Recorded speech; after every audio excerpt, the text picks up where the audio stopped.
Hi there, you are listening to the Guitar Speak podcast. My name's Matt Wakeling, and this is the show that I produce in Sydney, Australia, where I speak to leading guitarists and guitar figures from all around the world. Thank you so much for joining me wherever you are in the world. Now, today I'm speaking with Tal Wilkenfeld. In fact, we're looking back at our conversation with Tal back in episode number 108. As part of our 5th anniversary celebrations, we are revisiting some of the most popular interviews in the history of the podcast, and it was great to have another listen to the conversation with Tal. Now, she, of course, is a Sydney-sider, but has been living in the States for many years now and has shared the stage or studio with artists such as Jeff Beck, Herbie Hancock, Eric Clapton, Prince, and the Allman Brothers, just to name a few. It's an unbelievable resume. And with today's conversation, we talk about some of those gigs and also Tal's new solo album, Love Remains, which sees her fronting material, synthesizing rock, chamber folk, and jazz influences.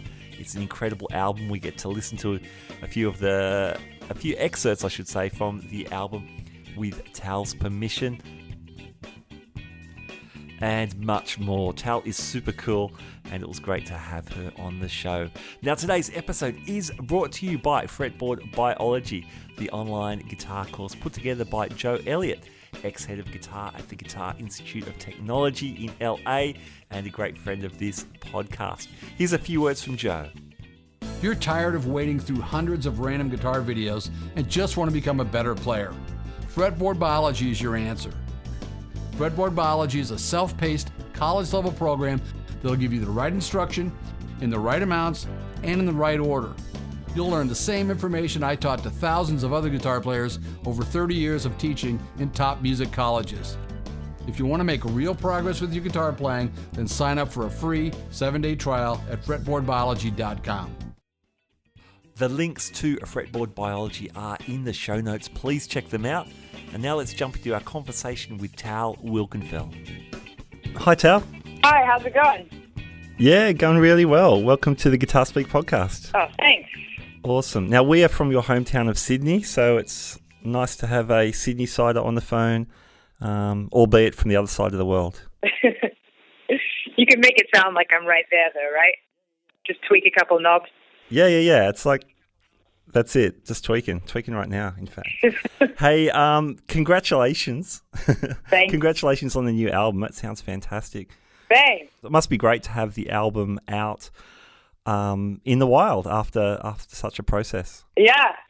It's a big relief for me. And I really feel like the surge of creativity again. You know, like once you put something out there, you can't do anything about it. You just gotta let it do its thing. So it's quite freeing, actually. That's awesome. Now, this is your first full release since your Transformation album, which was released back in 2007. And for anyone who's followed your career, we know for a while you've been working in a really different direction to that first record, working a lot more indie rock and becoming more of a front person and a songwriter. When did the process for Love Remains start for you? I would say I first started writing for it maybe about 5 years ago. It's been a gradual process because I made this album myself. Like, I funded it myself and everything, and so when I started the process, I would write and then go and tour and play with other people and come back and do some more and then, record. There were big breaks in between while I put it all together. And then when I finished recording it at the end of 2015, I sent it to Pete Townsend, and I ended up going on the road with The Who in 2016. And then at the end of that year, I had to take some time off because I lost quite a lot of friends in a very short window of time.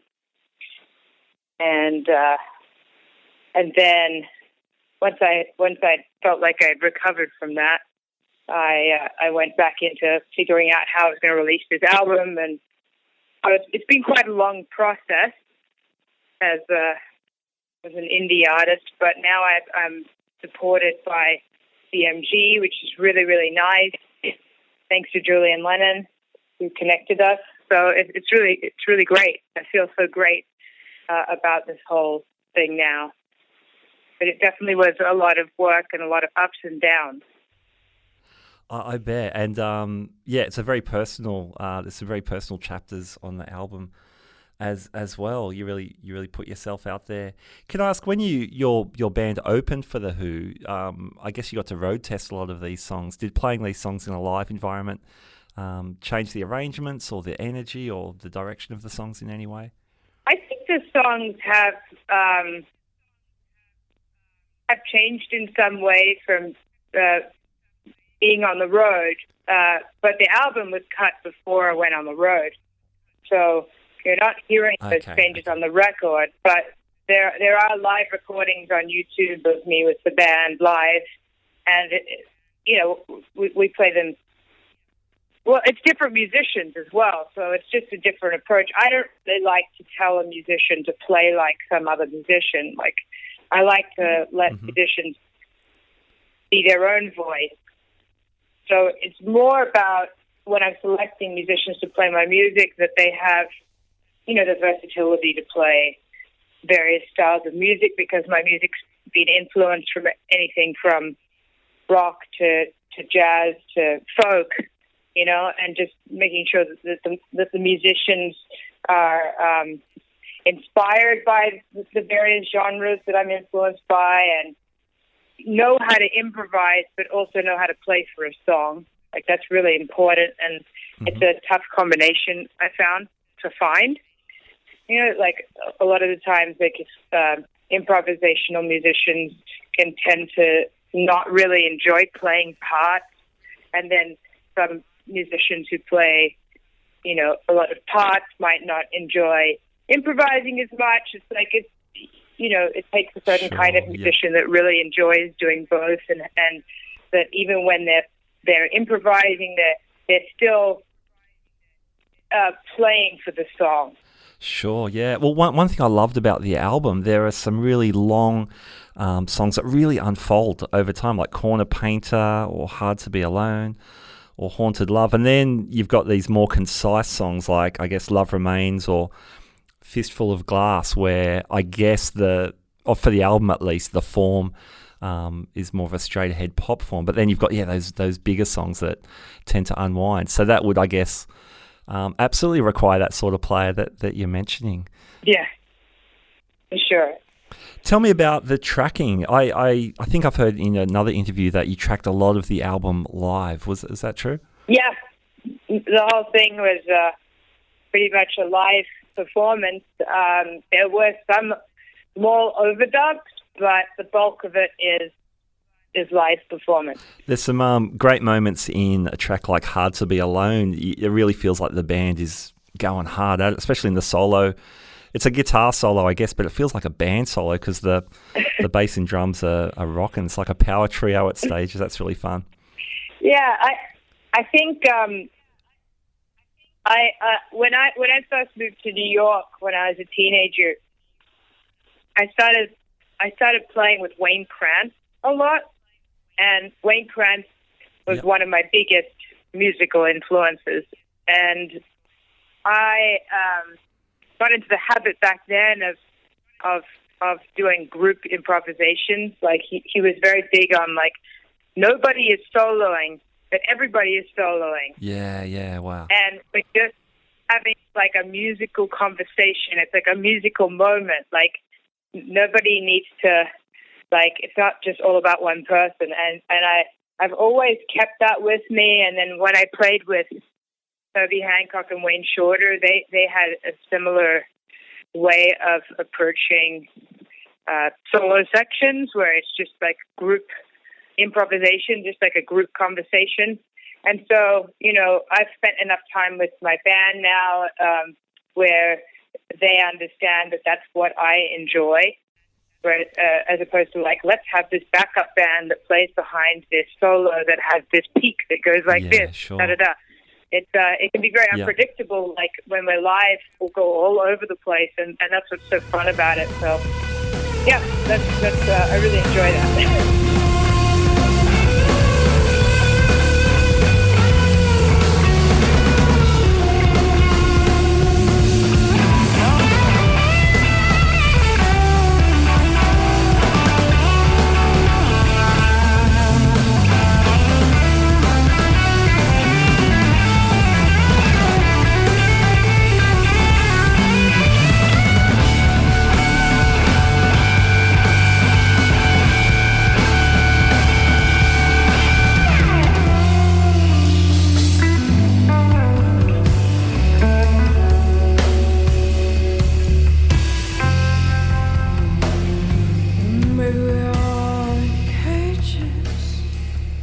The front half of your career, I shouldn't say half, the early stages of your career is really well documented. So you've worked with people like Jeff Beck, you've been in the studio with Prince and Herbie Hancock.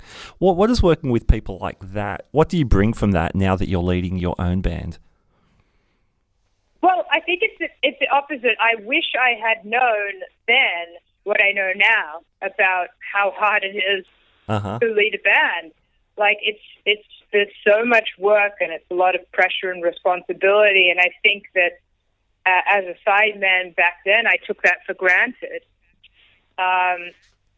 Just think, and I wish I could go back and be like, wow, like I would have so much more empathy for them because it's really like a lot of work. Not that it isn't like the most amazingly fulfilling thing, but it's also just so much work. And so, yeah, I do wish I'd known that then. But in terms of, like, musically, like, I think that, like, the biggest things are hard to articulate into words because, you know, when you have a musical conversation with someone, you tend to pick up on nuances in their vocabulary, sometimes consciously, sometimes unconsciously. But, you know, then obviously you could make them conscious and decide whether they want to continue to be a part of your vocabulary or not. And so, you know, when you're having conversations with people on that level, it's you're picking up really very nuanced things. I can't really articulate it. Yeah, well, so much of it is unspoken. But yeah, that's very cool. I think you learn patience too. Okay, so as a sideman or as a band leader? How do you mean? Just as an experienced musician, you just, yeah, I know it's a catchphrase, but take your time. Like you don't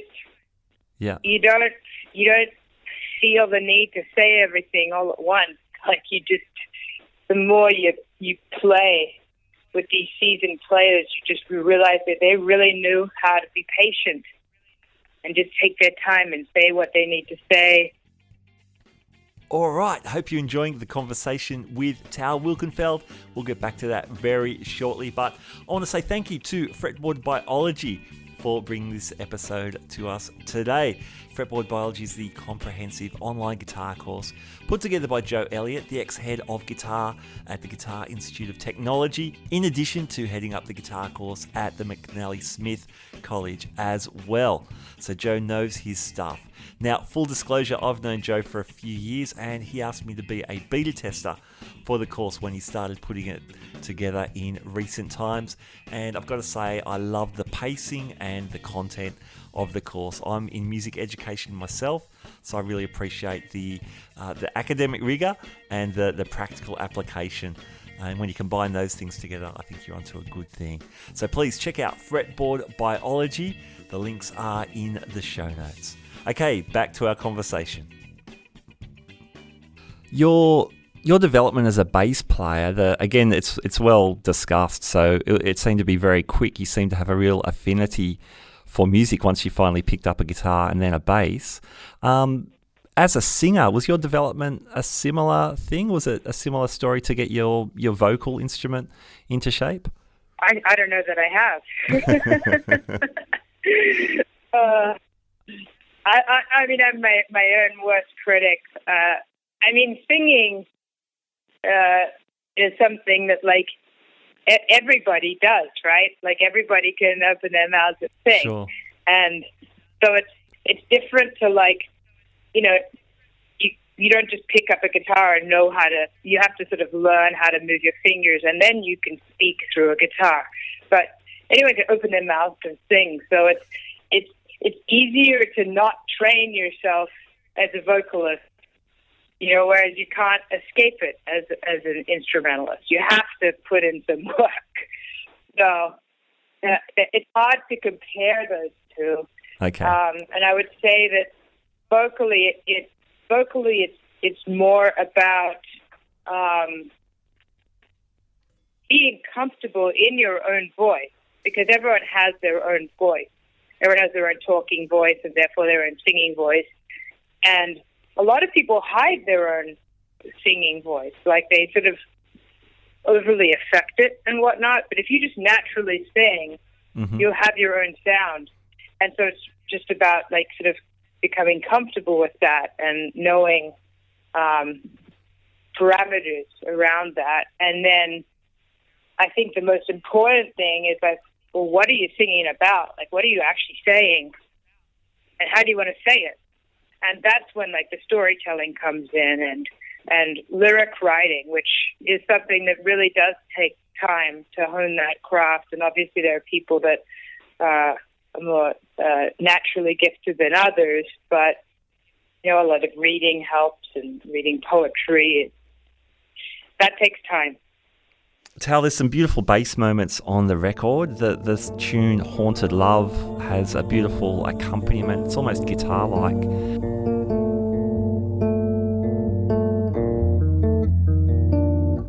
What used to be invisible, illuminated by a spark, you guard the flame and tenderly hold back the dark.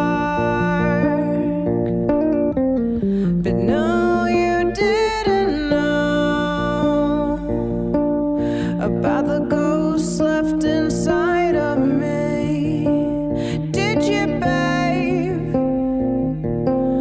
Feeling so alone in the midst of this uncertainty.